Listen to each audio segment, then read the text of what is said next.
Welcome to Heresy and Hearsay's Reverend Barney Sermons. I'm Reverend Barney, and you can follow me on Twitter at SethRothII, and you can follow the show on YouTube, Facebook, Twitter, and any podcast catcher.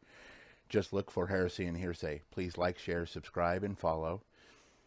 Also, give us a review. That helps others find us. You can find my partner and better half of the actual Heresy and Hearsay podcast, September, on Twitch and Twitter at 9 of 12, and you can hear her on the Geek Grills podcasts. Heresy and Hearsay has a Patreon site where you can find us at patreon.com/heresy and hearsay, where you can visit and support us. Just $2 a month goes a long way to help this humble show. You can also contribute bits in Twitch and subscribe for free. If you have Amazon Prime, just go to September's page at 9 of 12 on the Twitch page, and you'll be able to subscribe there. Today's episode of Reverend Barney's sermons is going to be about connectivity, and more importantly, connectivity as far as faith is concerned. I'm going to start by telling a story and then expand on how that's changed how I view the world and how I've had things back that up.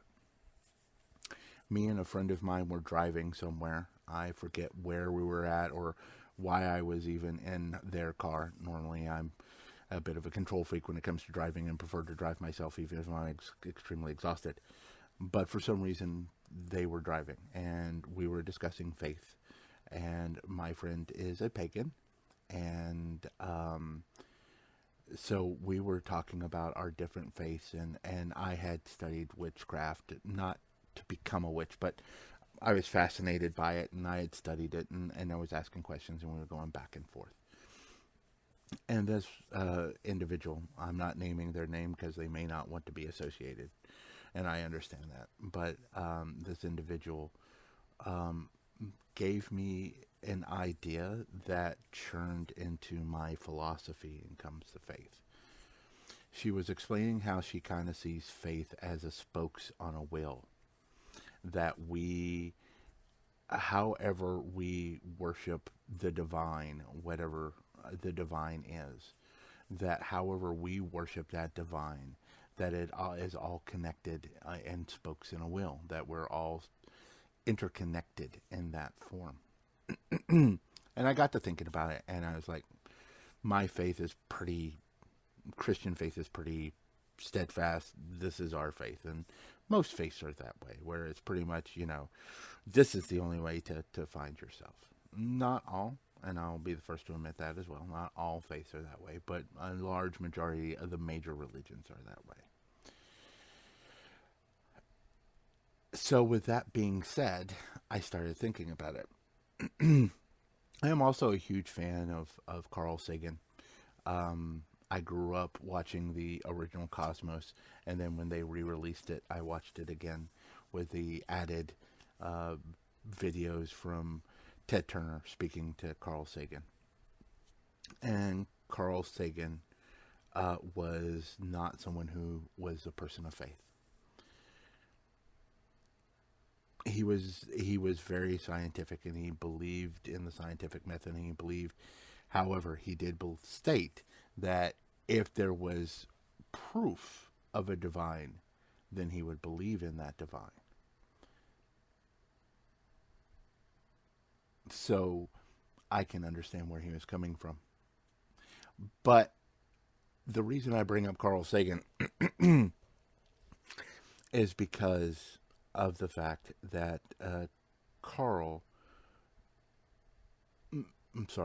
Dr. Sagan was a person who believed in the good of humanity and believed in the good of the world.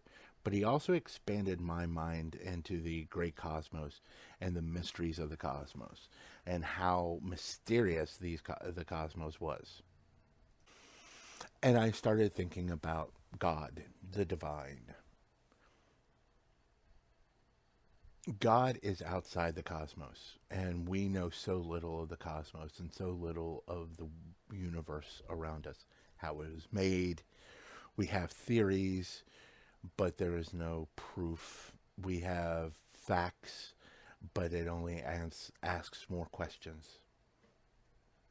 So if there is a divine being that is outside of this cosmos, that is greater than the universe, how can a human being understand the cosmos? Let alone understand, if we can't understand the cosmos, how can we understand something greater than the cosmos? So I started thinking, and I started, putting pieces together in myself, and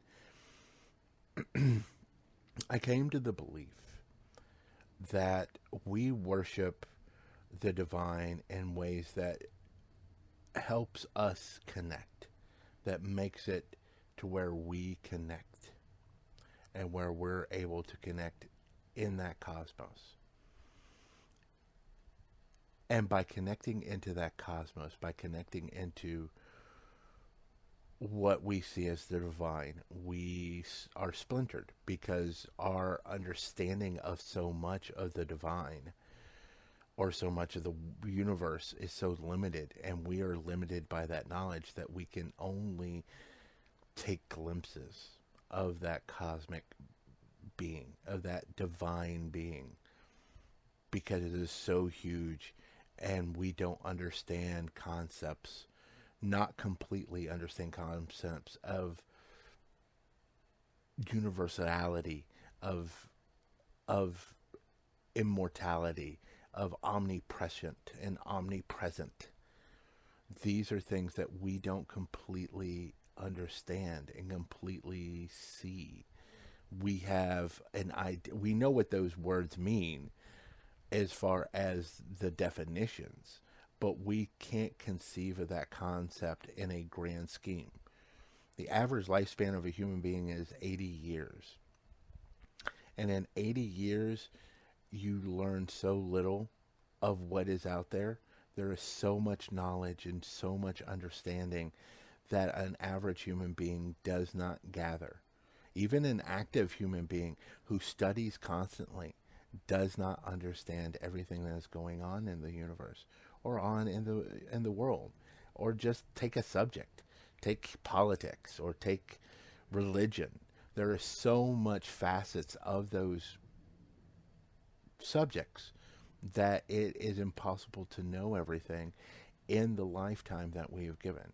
So if you take an individual subject and you cannot learn every bit of that subject, how can we understand the cosmic? How can we understand the divine in that much of a scheme to where we can then distill it into a single faith or religion?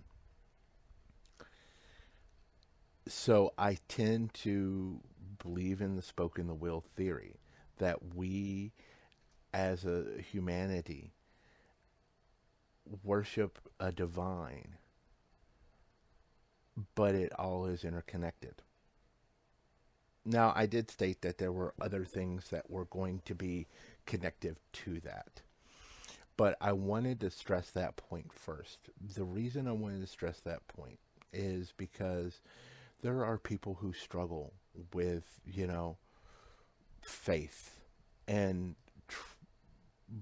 be their upbringing versus what they feel, and that it causes conflict in their lives because of the fact that they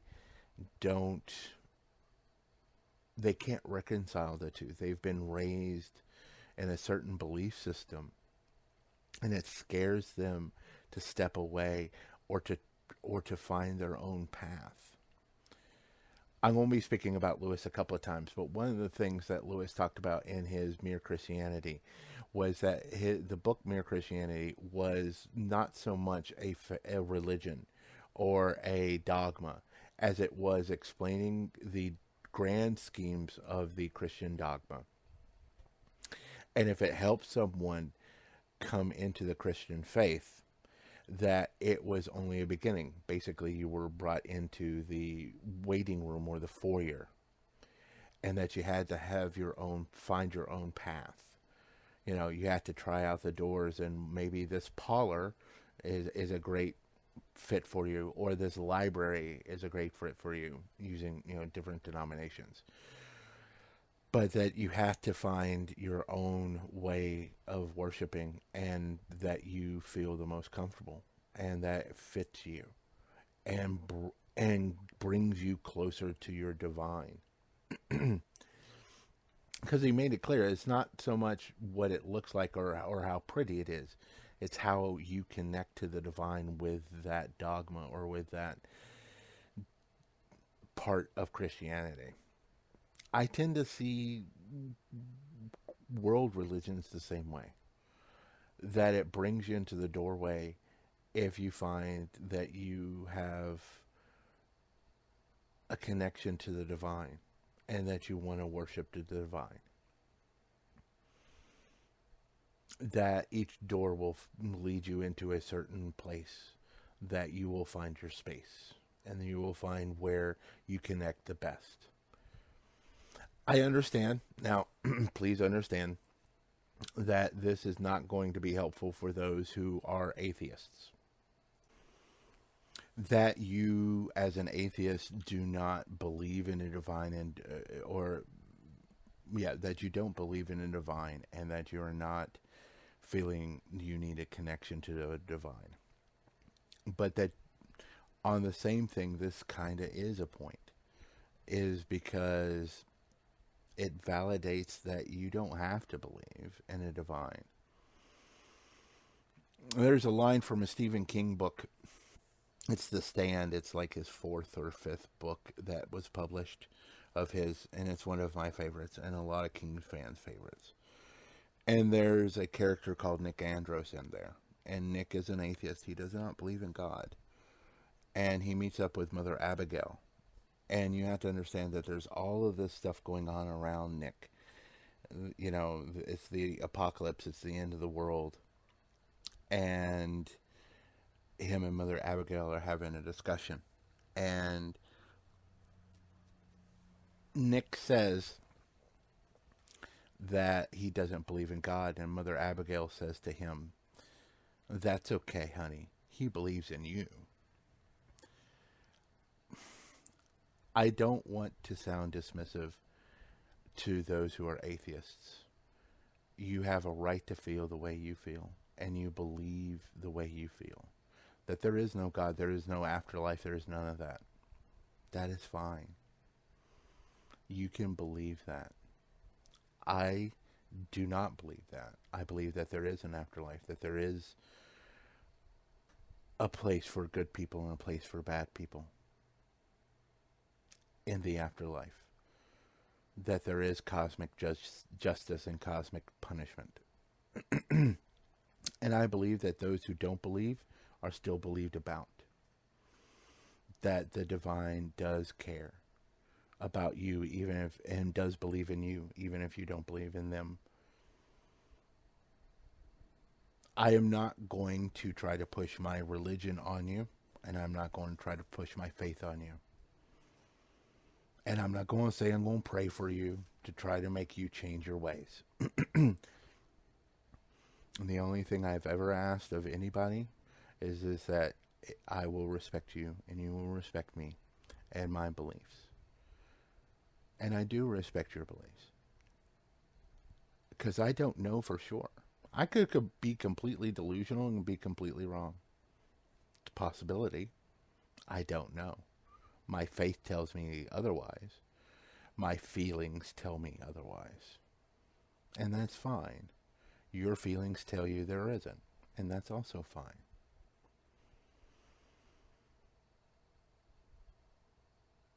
So I just wanted you to know, my atheist listeners and my atheist friends, that if you don't believe, and you don't view Christianity or any faith as legitimate because there is nothing, that's okay too. And you can believe that. And that fits into the spoke as well. Because sometimes there's not evidence, or there is no evidence in the divine. And that's okay. I get you. And I don't want you to feel that I'm shunning you or leaving you out. I believe in a divine. I believe in a God. I believe in the Christian God. You don't have to believe in any God. All I ask is that we, if we are at that point where we do not agree on that, that we respect each other on that. And I do. I respect my brothers and sisters that are atheists. Because even if we were to back away from Christian faith, or Buddhist faith, or Islamic faith, we are still human beings. And I believe that Carl Sagan did a lot of good, and his poem, and his, not poem, but his speech about the pale blue dot means a great deal to me. Because that, when it is all said and done, when we look back, we are all still human beings. We are all still part of something bigger, which is the human race. I just also feel that we're also bigger than just the human race. So I wanted to get that out of the way first. Or not first, but wanted to get that out of the way. When I started really thinking about the spoke on the wheel theory and thinking about how it played out and how it works, I wasn't sure I could back that up. And in the biblical sense, I can't. There is no biblical references to it. There are some heretical, not heretical, but wow, that's not a word, Daniel. There are some writings, some gospels, quote unquote, that are not canon, that talk about not so much Christianity or the lack thereof Christianity, but more of that heaven and hell does exist, but the people in hell can get to heaven if the people in heaven just believe enough, if they're good enough people to want the suffering to stop. I think it's the Gospel of Peter, I think, discusses that. There are Gnostic texts out there that discuss that we are our own gods, that we are the divine, and that this mortal shell is what keeps us from being part of the divine. There is I'm not sure if I'm thinking Buddhist, but it may be Hindu, that basically you're reincarnated over and over again until you get it right. Once you get it right, you lose yourself. And when you lose yourself, you are no longer Reverend Barney or whoever. You are part of the divine, and you become a drop in the ocean of the divine. Christianity is much more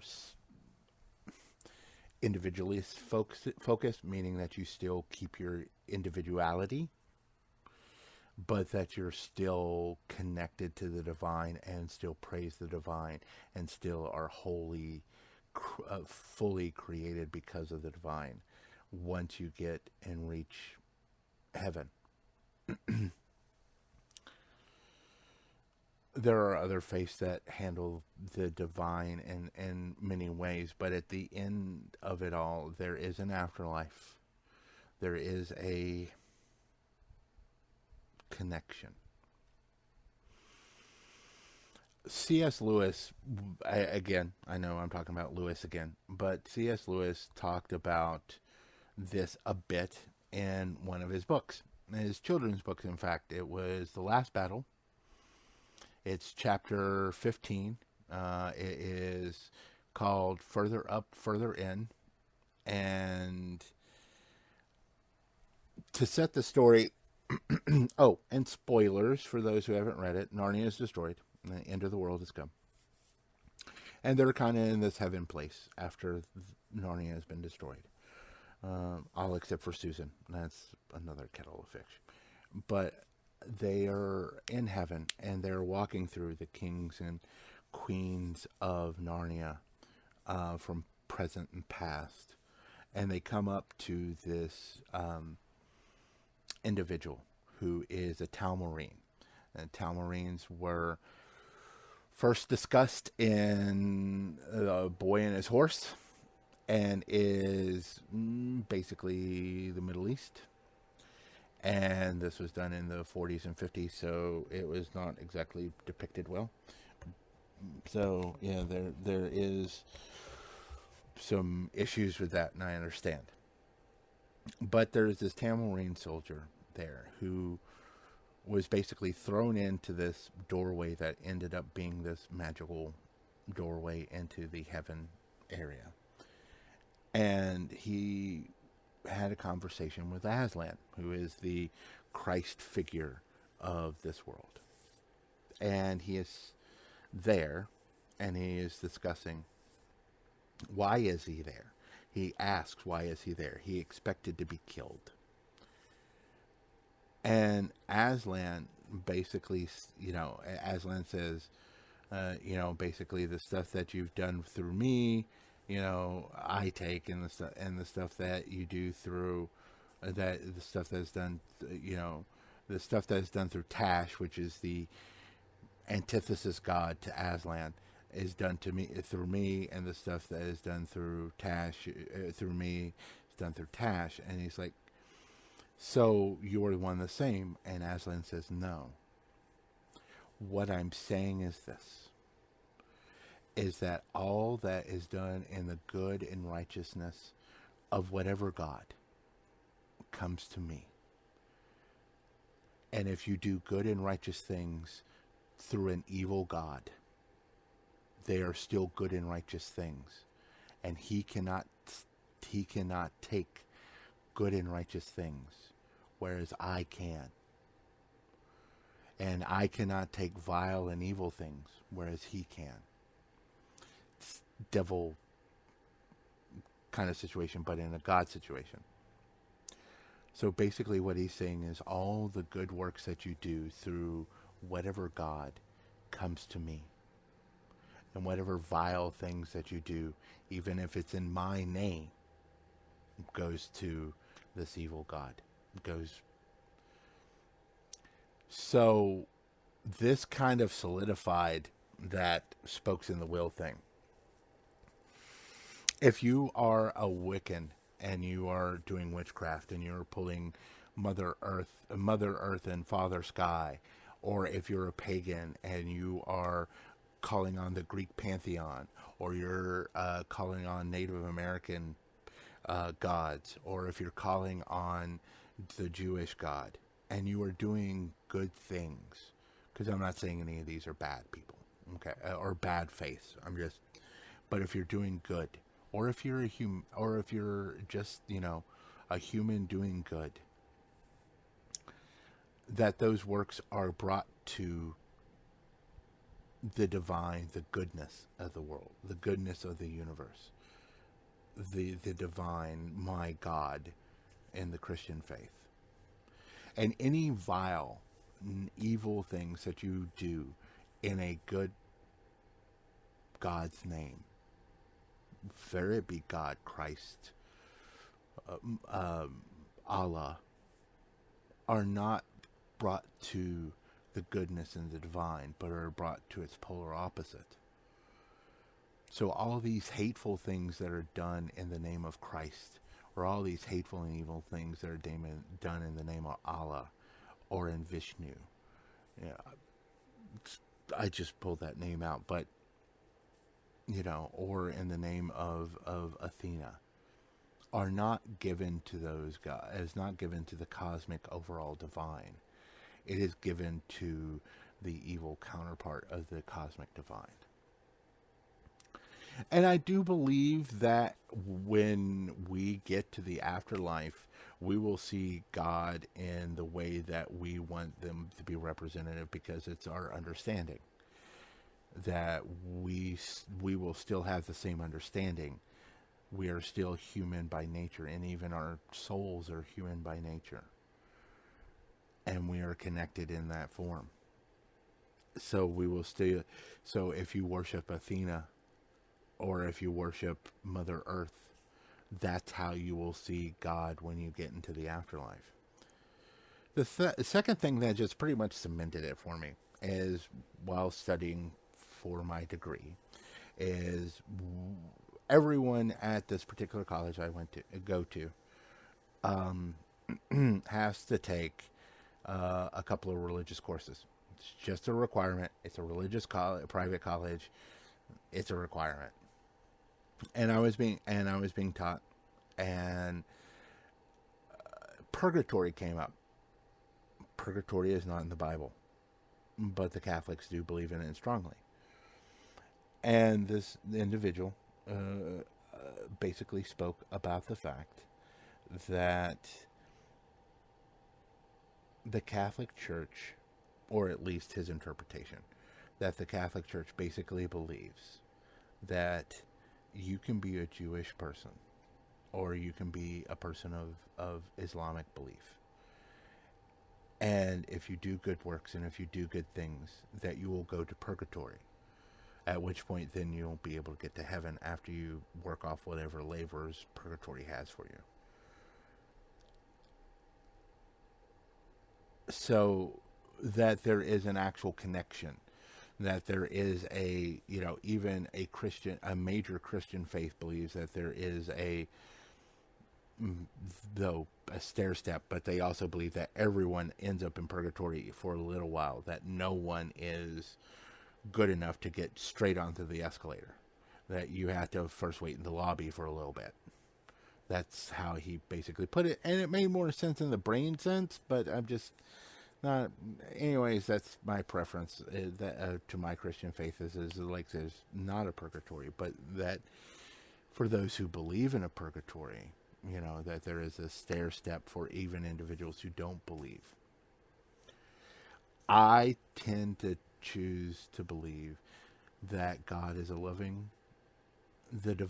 God is a loving and divine God, and that no matter what, that if you have done your best to be as good of a person as you possibly can, and done things in a good way, that you will end up in the paradise afterlife.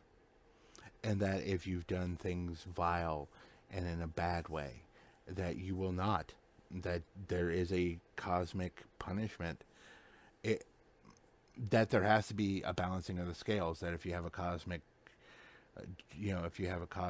justice, that you go to heaven, that there has to be a cosmic punishment for those who are vile, who are evil, who twist words, who do evil things in the name of a good God.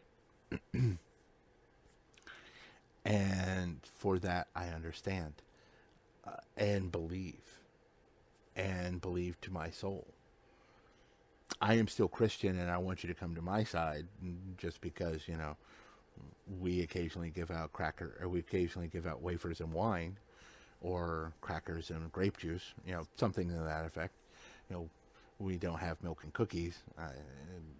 But if you're also Baptist, if you can put up with that long enough, you at least get to eat Baptist women cooking. And let me tell you, as a Southern man, that is the greatest thing ever, is homecoming, for fellowship. And there'll be probably a lesson about fellowship soon, because and the Lord's Supper, and how I view it, and how I enjoy that. But yeah, I'm kidding a little bit about that, but honestly, homecoming suppers are amazing. But so I want you to enjoy that, but you find your own faith and you find your own path. And there are some people that leave a faith, especially Christianity, at least from the stories I heard, leave Christianity because they are just angry, because they have been just treated horribly. And they go to another faith, but that is where their connection is. So just because there's a catalyst doesn't mean that that it lessens their connection to something greater, to something bigger, to something more powerful. It just means that there was a catalyst of why they left that particular faith, But that is a whole other thing versus finding their own faith in a different way.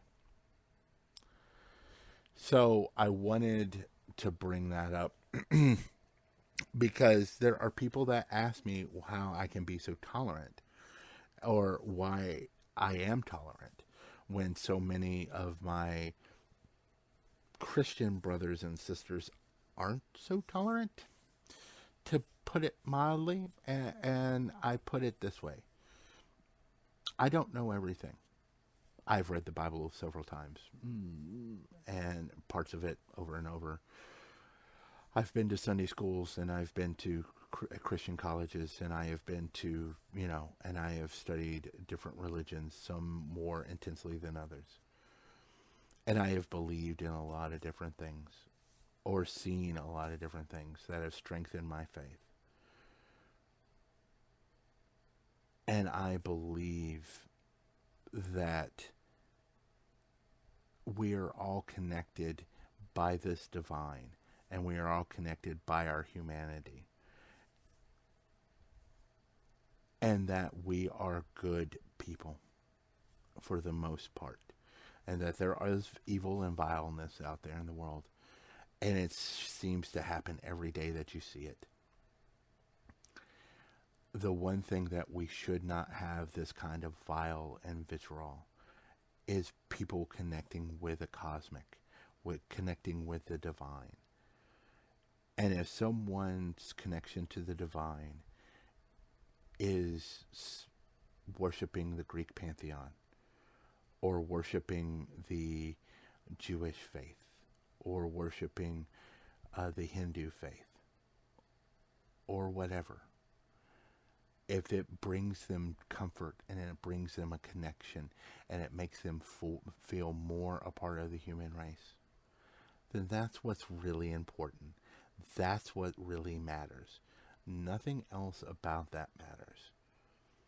Because I believe that the good that is done in humanity will be shown through and bring you a better connection to the divine. So that's all I have to say about that subject.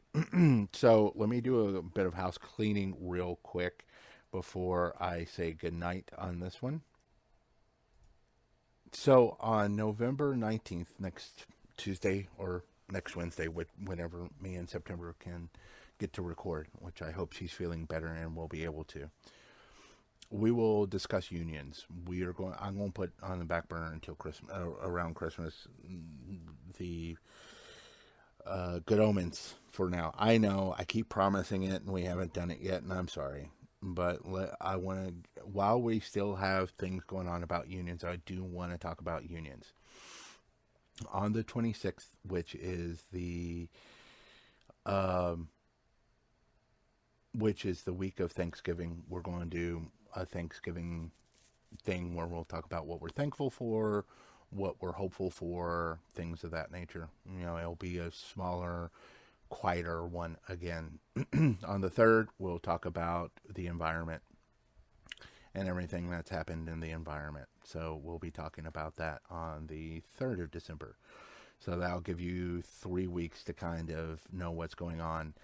And if September isn't able to join me, I will go ahead and do the union one by myself. I'm hoping that she will be able to join me because she has a lot of insights about unions and stuff, and I really want September to be here with me. But I do want to kind of keep this going. We haven't been as steady again, and I want to break that and us start being on a steady recording of some kind once a week, even if it's one of these sermons to replace it. Also, I'm going to be recording another sermon and posting it tomorrow. This one's going to be less lovely love and more Air America style. I'm going to be doing some news stuff, talking about stuff that's in the news that's bothered me or that I've seen and I just want to talk about. So that's going to be there, and it should be up tomorrow evening. This one here that you're listening to now, of course, if you're listening to it now, it came up on the 12th, Tuesday the 12th. and then the 13th we'll have the other one.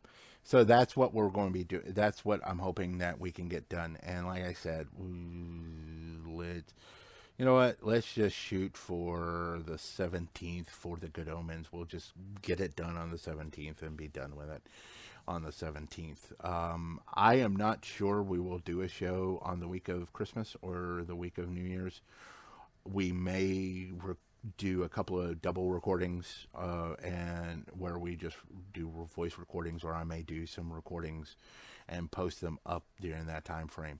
I may want to talk about Christmas around Christmas, but we may not do that. It just depends. So the New Year one, we'll probably talk about some of the things that we want to accomplish as 2020 comes and the elections come and stuff like that. So that will probably be something that will be discussed during that show. That will be kind of a heads up what we see for the year kind of situation. So with that being said, I want to thank you for joining us here at Heresy and Hearsay. I'm Reverend Barney, and this was Reverend Barney's Sermons. You can follow me on Twitter at SethRothII, and you can find the show on Facebook, Twitter, YouTube, and podcast, as well as our website. Just Google us. Don't forget our Patreon page, where $2 can help us keep this going. You can find my partner September on Twitch and Twitter at 9 of 12. That's NINEOF12. You can also hear her at the Geek Girls podcast. Thank you for joining me today. Try to do one selfless act a day and be blessed. And I say this into the night. Let us not forget, there is hope.